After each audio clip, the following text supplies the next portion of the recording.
ganito ngayon. Sorry sa pangat na drawing kasi first animate ko lang to. So, di na. Simulan natin kay Tensi Art at Gwyneth Place. So, tanong ni Tensi Art, sino crush mo? Sa totoo lang, wala talaga akong crush eh.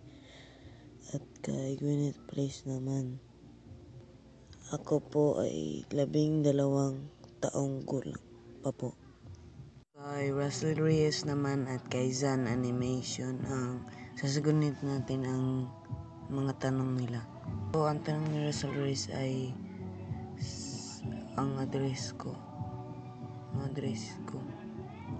At ang kay Zan Animation naman, ano ginagawa ko at saan ko nakatira.